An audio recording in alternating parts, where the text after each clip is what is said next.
Dans un monde où les attentes sont infinies et les obligations omniprésentes, il est facile de se perdre et de négliger ce qui devrait être notre priorité, nous-mêmes. Pourtant, prendre soin de soi n'est pas un acte égoïste, mais une nécessité. Lorsque vous vous placez en tête de vos priorités, vous ne transformez pas seulement votre propre vie, mais vous devenez également une source d'inspiration et un catalyseur pour ceux qui vous entourent. Faire de soi-même sa priorité est un acte puissant, un effet domino qui touche non seulement votre propre existence, mais aussi celle des autres. Cette démarche est essentielle pour grandir, non seulement en tant qu'individu, mais aussi pour impacter positivement votre environnement et le monde qui vous entoure.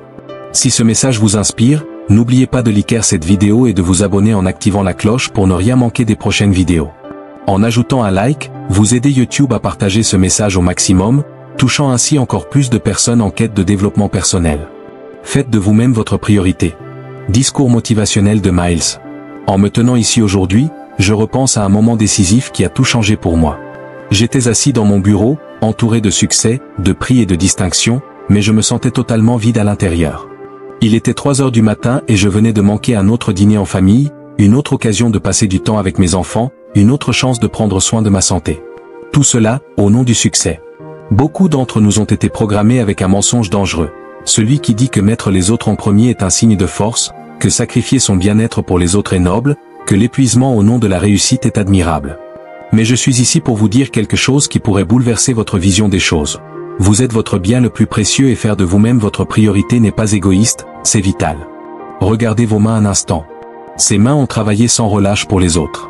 Quand les avez-vous utilisées pour construire vos propres rêves? Regardez votre esprit, toujours en train de résoudre les problèmes des autres. Quand l'avez-vous orienté vers la résolution des vôtres? Le paradoxe de notre époque, c'est que nous passons tellement de temps à bâtir les maisons des autres que nous oublions de construire la nôtre. J'ai compris cette vérité lors de cette nuit-là, et elle m'a frappé comme un éclair. Nous avons tout inversé. Nous croyons qu'en nous mettant en dernier, nous rendons service au monde. Mais la réalité est que si votre tasse est vide, vous n'avez rien à verser. Si votre âme est épuisée, vous n'avez plus d'énergie à donner. Un esprit brûlé ne peut pas partager de sagesse. Peut-être vous demandez-vous, et mes responsabilités, mes obligations? Je comprends cette question, mais laissez-moi vous poser une question plus essentielle. Que dire de votre responsabilité envers vous-même? Que dire de votre obligation envers votre propre grandeur? La transformation commence lorsque vous comprenez que faire de vous-même une priorité n'est pas égoïste, mais stratégique. Vous ne pouvez pas servir à partir d'un vaisseau vide. Vous ne pouvez pas inspirer à partir d'un endroit d'épuisement. Vous ne pouvez pas apporter la paix si vous êtes en guerre avec vous-même.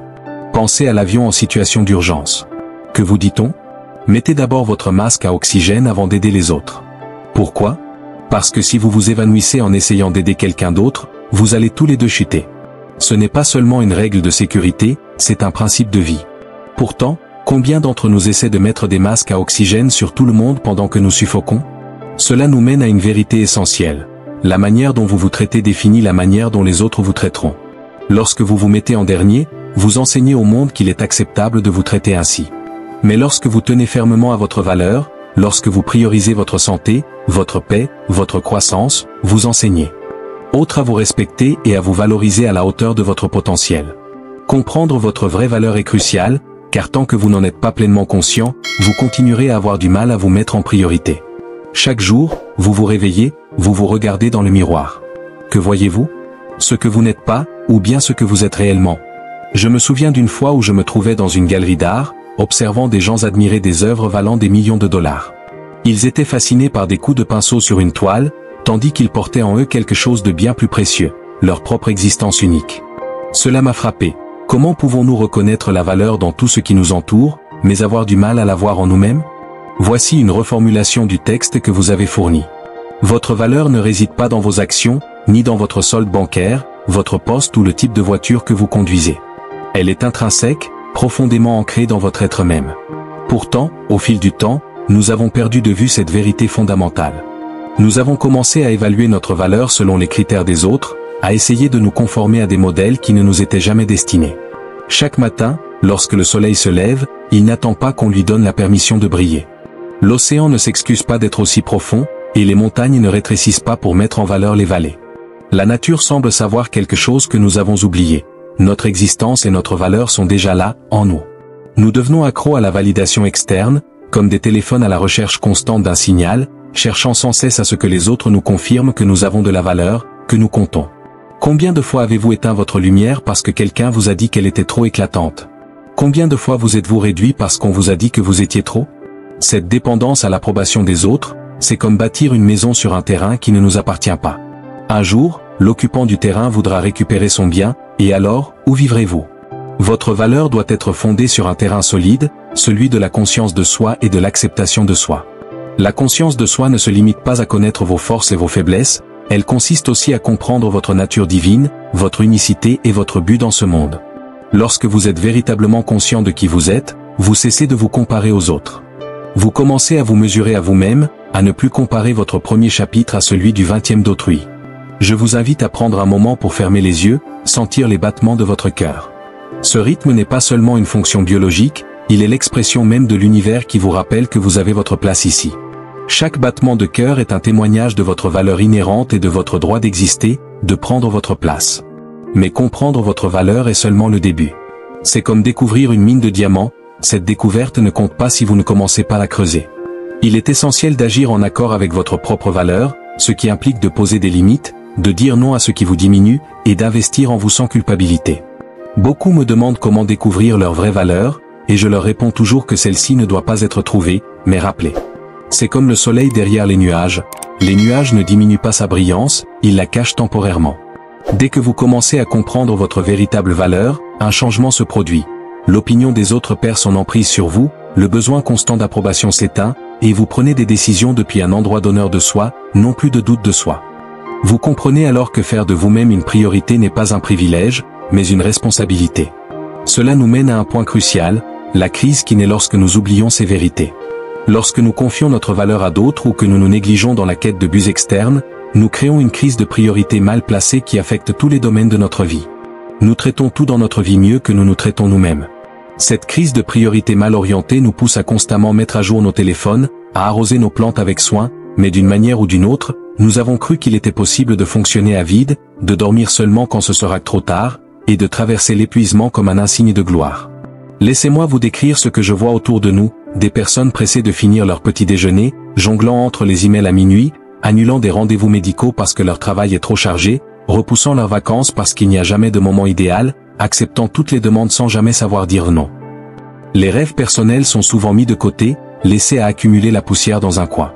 Cela vous semble-t-il familier? La semaine dernière, j'ai rencontré une femme qui semblait incarner le succès sous toutes ses formes extérieures. Un bureau élégant, un titre impressionnant, un salaire élevé. Pourtant, lorsque j'ai croisé son regard, j'ai vu une fatigue profonde, devenue sa norme. Elle m'a dit, je me reposerai une fois mes objectifs atteints. Je lui ai alors demandé, à quoi bon atteindre vos objectifs si vous êtes trop épuisé pour en profiter? Il existe un schéma dangereux que nous avons normalisé dans notre société, celui de faire du travail acharné un signe de réussite. Nous affichons notre épuisement comme une médaille d'honneur, ainsi, être occupé devient notre réponse automatique à la vie. Mais être occupé ne veut pas dire être productif, et être productif ne veut pas dire être aligné sur un objectif. Le prix de cette mauvaise gestion des priorités est lourd, et les conséquences sont souvent invisibles, même si elles se manifestent dans des symptômes que nous ne relions pas à la cause sous-jacente. Votre corps vous envoie des signaux avant que la situation ne devienne critique. Ces douleurs persistantes à la tête ne sont pas seulement du stress, ces nuits blanches ne sont pas le fruit du hasard, cette anxiété constante n'est pas simplement le reflet de notre monde actuel. Ce sont des signes d'une crise profonde, la crise de ne pas se mettre en priorité. Lors d'un vol en avion, lorsque la pression de cabine chute, vous devez rapidement prendre une décision. Mettre votre propre masque à oxygène ou aider les autres en premier. Les compagnies aériennes vous disent de sécuriser d'abord votre propre masque, car vous ne pouvez aider personne si vous perdez connaissance. Pourtant, dans la vie quotidienne, nous avons tendance à faire l'inverse. Nous tentons de sauver tout le monde alors que nous manquons d'air. Les signes sont là, mais nous avons appris à les ignorer. Fatigue, maladie, saute d'humeur, oubli, manque de concentration, perte de créativité, déconnexion, absence de joie, de paix. Nous traversons tout cela comme si de rien n'était. Les personnes qui s'oublient constamment partagent souvent des traits communs. Elles s'excusent de prendre de la place, se sentent coupables de prendre du temps pour elles-mêmes, disent oui alors que leur corps crie non, et défendent les besoins des autres tout en négligeant les leurs. Lorsque vous vous mettez toujours en dernier, vous ne vous faites pas seulement du tort à vous-même, mais aussi à ceux qui dépendent de vous. Parce qu'un jour, vous finirez par vous effondrer, et tous ceux qui comptent sur vous en ressentiront les conséquences. Vos enfants n'ont pas besoin d'un parent toujours présent mais constamment épuisé. Votre équipe n'a pas besoin d'un leader qui est là physiquement mais absent mentalement. Vos rêves ne se réaliseront pas si vous êtes trop fatigué pour les poursuivre. Cette crise de priorité mal placée ne concerne pas seulement la gestion du temps, mais la gestion de la vie elle-même. Pour y remédier, il est essentiel de comprendre un principe fondamental, le leadership personnel. Quand on parle de leadership, on pense souvent à diriger les autres. Mais voici la vérité la plus profonde que j'ai découverte. La première personne que vous devez diriger, c'est vous-même. Tout le reste en découle, car si vous ne pouvez pas vous diriger, toute forme de leadership que vous exercerez reposera sur des bases fragiles. Votre esprit est comme un royaume et vous en êtes le souverain. Chaque pensée est un citoyen, chaque émotion une province, chaque décision une loi. Mais combien d'entre nous avons abandonné notre trône, laissant nos émotions vagabonder, nos pensées en rébellion et nos décisions influencées par l'opinion publique? Le leadership personnel commence par la compréhension de cette vérité essentielle. Voici une reformulation de votre texte, plus fluide et concise, tout en conservant l'essence du message. Vous êtes responsable de la direction de votre vie. Pas de vos circonstances, de votre passé, ni des attentes des autres, mais de vous-même. Lorsque je rencontre des personnes en difficulté, elles me disent souvent que la vie leur est arrivée, mais en réalité, la vie ne vous arrive pas, elle vous répond. Vous n'êtes pas un accident. Le leadership personnel, c'est comme être le vent plutôt que la feuille qu'il porte. La souveraineté mentale change tout. Cela signifie que votre esprit vous appartient, à vous seul, et non aux médias, à la pression sociale ou aux opinions des autres. Quand vous vous réveillez le matin, quelle est la première chose que vous laissez entrer dans votre esprit? Votre téléphone, les actualités, les urgences des autres? La souveraineté mentale consiste à être intentionnel sur ce que vous laissez occuper votre espace mental. Je me souviens d'une rencontre avec des cadres qui réussissaient selon les standards conventionnels. Pourtant, lorsqu'on leur a demandé leur plan de développement personnel, il y a eu un grand silence. Ils avaient des stratégies pour leurs entreprises, mais aucune pour leur propre évolution. Ils dirigeaient des équipes, mais n'arrivaient pas à se diriger eux-mêmes. La souveraineté émotionnelle est tout aussi cruciale. Vos émotions sont valides, mais elles ne doivent pas être vos maîtres, elles doivent être vos messagères. La colère indique qu'il faut changer, la peur vous montre où grandir, et la joie vous guide vers votre objectif. Pourtant, combien d'entre nous laissent leurs émotions diriger, tandis que leur sagesse reste passive? L'autogouvernance est l'aspect le plus exigeant du leadership personnel. Cela signifie être votre propre juge, votre propre mentor. Cela demande le courage de vous confronter quand vous avez tort, la discipline de vous pousser quand vous êtes paresseux, et la sagesse de vous reposer quand vous êtes épuisé. Le leadership personnel n'est pas une question de perfection, mais d'intention. Il ne s'agit pas de ne jamais échouer, mais de toujours se relever. Il ne s'agit pas de tout savoir, mais d'être prêt à apprendre. Lorsque vous maîtrisez le leadership personnel, vos décisions deviennent plus claires, alignées avec vos valeurs, vos actions, plus puissantes, guidées par un but, et votre influence, plus profonde, car elle est authentique. Le leadership personnel est un processus quotidien. Dans les petites décisions que vous prenez, que ce soit l'heure de votre réveil, ce que vous lisez, avec qui vous passez du temps, comment vous réagissez face aux défis. Chaque choix renforce ou affaiblit votre leadership. La dernière fois que vous avez pris une décision contre votre meilleur jugement, pourquoi l'avez-vous fait? Était-ce pour plaire aux autres, éviter un conflit, ou pour la facilité? À chaque fois que vous allez à l'encontre de votre sagesse intérieure, vous affaiblissez votre leadership personnel. Mais chaque fois que vous honorez votre vérité, même dans la difficulté, vous le renforcez. Le leadership personnel requiert des actions concrètes. Ce ne sont pas seulement des principes à comprendre, mais des stratégies à appliquer. Sans pratique, les principes restent théoriques, comme une carte que l'on garde sans jamais entreprendre le voyage. Pour changer la façon dont vous vous priorisez, commencez par la première heure de votre journée, qui est un moment sacré. Ce n'est pas seulement une question de se lever tôt, mais de se lever avec intention. La routine matinale est une déclaration de vos priorités personnelles. Je vous invite à créer ce que j'appelle une heure de pouvoir. Avant que le monde ne commence à vous solliciter, prenez un moment pour vous. Commencez par 15 minutes de silence, sans méditation ni prière, juste du calme pour apaiser votre esprit. Ensuite, consacrez 20 minutes à nourrir votre esprit avec un livre stimulant ou du contenu qui vous aide à grandir. Passez ensuite 15 minutes à écrire vos pensées, vos objectifs, vos gratitudes. Terminez par 10 minutes d'exercice physique. Mais là où beaucoup échouent, c'est qu'ils disent ne pas avoir le temps. Soyez clair, vous ne trouvez pas le temps, vous le créez. Si vous attendez le moment parfait pour vous prioriser, vous attendrez éternellement. Votre développement personnel doit être non négociable. La notion de limite est mal comprise dans le développement personnel. Les limites sont des ponts, pas des murs. Elles ne vous déconnectent pas des autres, elles enseignent aux autres comment se connecter avec vous. Votre « oui » n'a pas de valeur si vous ne savez pas dire « non ». Je vous invite à noter chaque fois que vous dites oui alors que vous vouliez dire non, durant la semaine à venir. Vous serez étonné de voir combien de fois vous vous conformez aux attentes des autres au détriment des vôtres. Les limites commencent par identifier ce qui est non négociable pour vous, votre sommeil, votre temps d'exercice, votre dîner en famille. Écrivez-les et mettez-les en priorité dans votre calendrier. Lorsque quelqu'un vous demande un engagement, vous saurez déjà ce qui compte le plus pour vous. Ne perdez pas de temps à expliquer ou à vous excuser, il vous suffit de dire que vous avez un engagement prioritaire. C'est en réalité un engagement envers vous-même. La gestion du temps, voilà où ça devient compliqué. Mais permettez-moi de remettre en question cette notion, vous n'avez pas besoin de gérer le temps, vous devez gérer votre énergie. Le temps est une ressource fixe, mais l'énergie, elle, peut être étendue. Prenez l'habitude de suivre vos niveaux d'énergie tout au long de la journée. Identifiez vos moments de grande alerte, c'est là que vous devez concentrer vos tâches les plus importantes. Lorsque vous commencez à vous fatiguer, c'est alors le moment de programmer des tâches plus routinières. Avant de vous coucher, identifiez les 3 choses les plus importantes à accomplir le lendemain.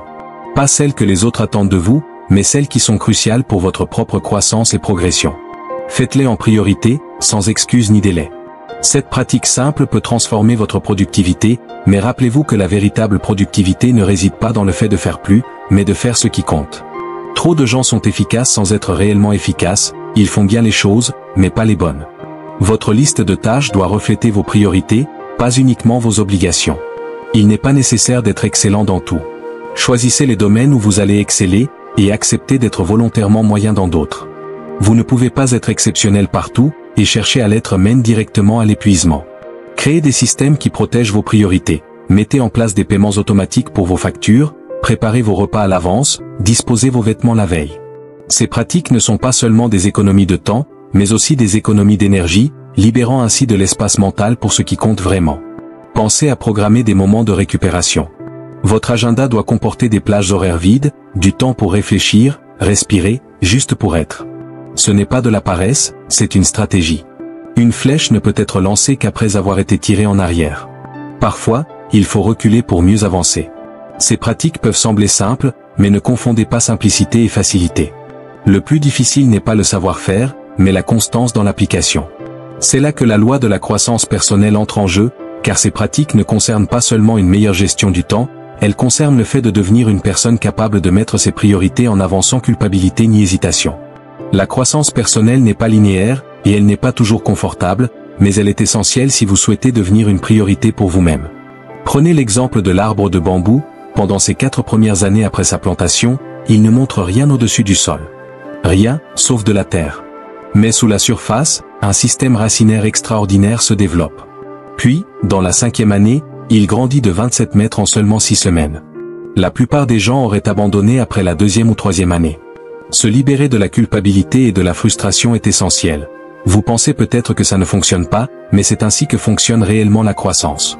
Votre développement personnel suit un schéma similaire, il y a des saisons de progrès visibles, et des saisons de stagnation apparente. Même lorsque vous ne voyez pas de résultats, la croissance se poursuit. La question n'est pas de savoir si vous grandissez, mais de savoir si vous êtes conscient de cette croissance. Nous avons tendance à considérer notre potentiel comme une ressource limitée, comme un compte bancaire qui peut être épuisé. Pourtant, le potentiel humain est plus comparable à un muscle, plus vous l'utilisez, plus il se renforce. Plus vous investissez en vous-même, plus vous devenez capable d'investir dans votre propre développement. Il ne s'agit pas d'ajouter toujours plus de tâches à accomplir, mais de supprimer les limitations. Il faut briser les schémas mentaux qui vous ont maintenu dans une situation de petitesse. Vous avez sûrement des croyances limitantes. Je ne suis pas bon avec l'argent, je ne suis pas une personne matinale, je ne peux pas parler en public. Ce ne sont pas des faits, mais des décisions que vous avez prises à propos de vous-même. Chaque croyance limitante dans votre vie a commencé par une pensée que vous avez répétée jusqu'à ce qu'elle devienne votre réalité. Mais la bonne nouvelle, c'est que ce que l'esprit crée, il peut aussi le déconstruire. Vous n'êtes pas prisonnier de vos schémas, vous vous y êtes engagé chaque jour, et vous avez le pouvoir de les transformer. Quand vous dites « c'est juste comme je suis », vous solidifiez ce schéma. Mais quand vous dites « c'est juste ce que j'étais », vous en brisez un. Le choix est toujours entre vos mains.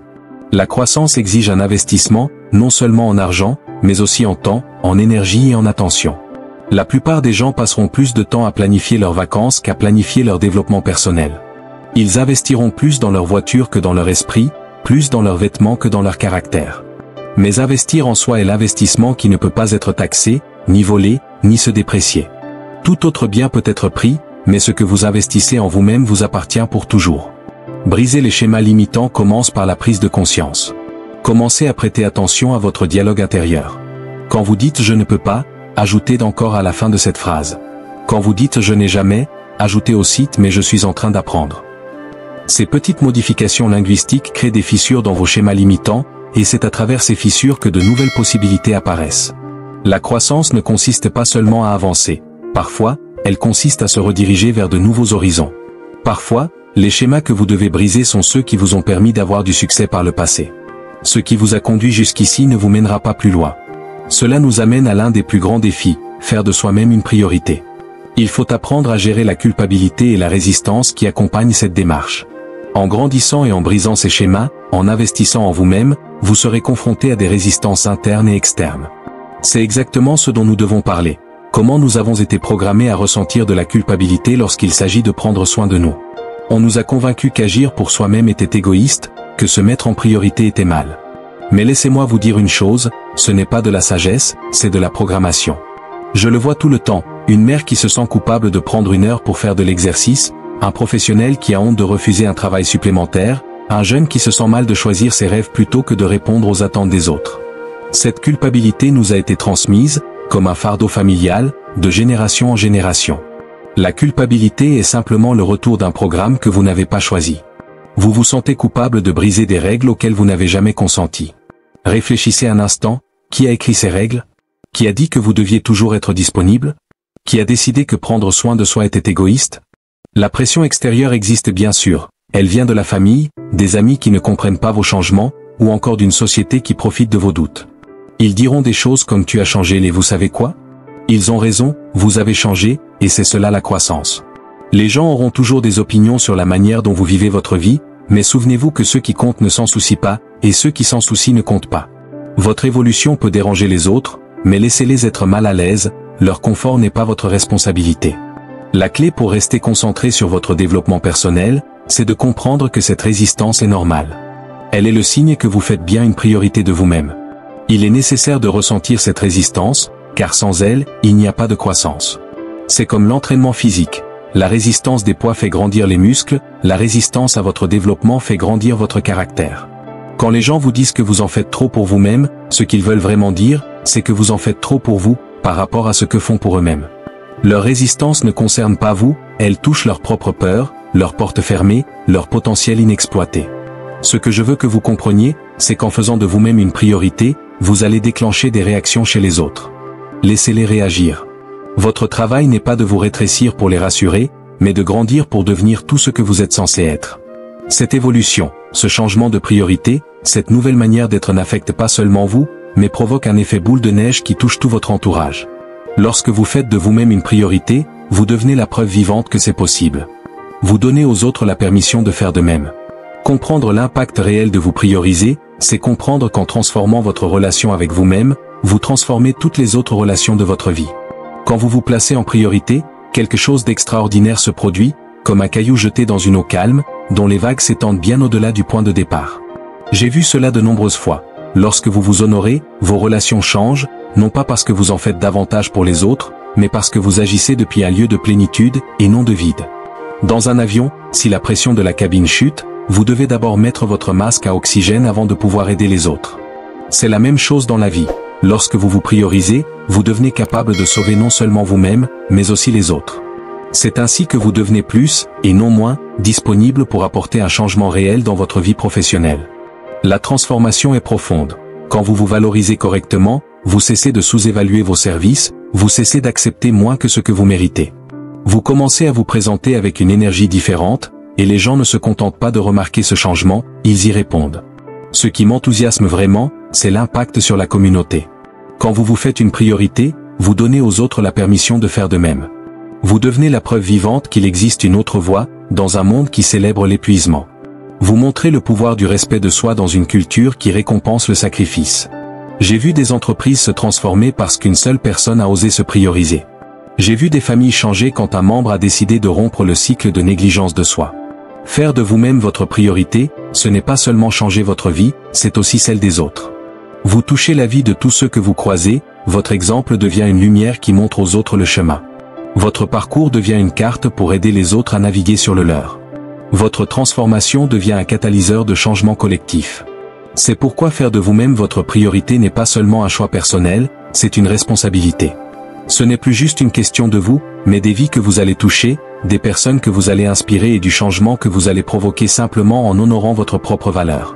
Ce message n'est pas simplement un discours motivant, il s'agit d'un appel profond à élever votre vie à un niveau supérieur. Tout ce dont nous avons parlé, de la compréhension de votre véritable valeur à la libération des schémas limitants, repose sur une décision cruciale. Allez-vous enfin faire de vous-même votre priorité absolue? Le temps où vous vous mettiez en dernier est révolu. Il est temps de cesser de vous excuser d'occuper de l'espace. À cet instant précis, vous avez le pouvoir de faire un choix qui non seulement transformera votre vie, mais aura un impact profond sur celle des autres. Commencez par une action dès aujourd'hui. Protégez votre matinée comme s'il s'agissait d'un bien sacré, car il l'est. Fixez des limites que vous avez longtemps craint de poser. Investissez en vous de manière que vous avez sans cesse retardée. Faites un pas vers vos rêves que vous avez longtemps différés. Souvenez-vous, vous n'êtes pas simplement une personne parmi d'autres, vous êtes une force de la nature, prête à s'épanouir. Lorsque vous vous placez en priorité, vous honorez votre but. Lorsque vous vous respectez, vous honorez votre destin. Le monde n'a pas besoin de plus de leaders épuisés ou de personnes brûlées. Il a besoin de vous, dans toute votre plénitude, rayonnant de lumière. Faire de vous-même votre priorité n'est pas un luxe, mais une nécessité. C'est un acte puissant qui transformera non seulement votre vie, mais aussi celle de ceux qui vous entourent. En vous honorant, vous devenez un modèle, une source d'inspiration et un moteur de changement. N'oubliez pas qu'un petit pas vers votre croissance personnelle a un impact bien plus vaste que vous ne l'imaginez. En vous plaçant au centre de votre vie, vous ouvrez des portes vers des possibilités infinies, non seulement pour vous, mais pour le monde entier. Prenez la décision aujourd'hui. Priorisez-vous. Honorez votre valeur et laissez votre transformation inspirer ceux qui vous entourent. Car, en fin de compte, lorsque vous êtes au meilleur de vous-même, vous avez le pouvoir de changer le monde. Avant de conclure, nous vous offrons la possibilité de faire de Jésus le Seigneur de votre vie. Si vous ressentez dans votre cœur le désir de lui remettre votre vie, nous vous invitons à prier avec nous. Dites cette prière: Seigneur Jésus, je me repens de mes péchés. Viens dans mon cœur. Je fais de toi mon Seigneur et Sauveur. Si vous avez prié cette prière, nous croyons sincèrement que vous êtes né de nouveau. Nous vous encourageons à rejoindre une église fidèle à la Bible, où vous pourrez grandir dans la foi et placer Dieu au centre de votre vie. Si ce message vous a inspiré, n'oubliez pas de liker cette vidéo et de vous abonner à la chaîne en activant la cloche. Cela permettra à YouTube de partager ce contenu avec encore plus de personnes en quête de développement personnel. Merci d'avoir regardé et à très bientôt pour de nouvelles vidéos motivantes.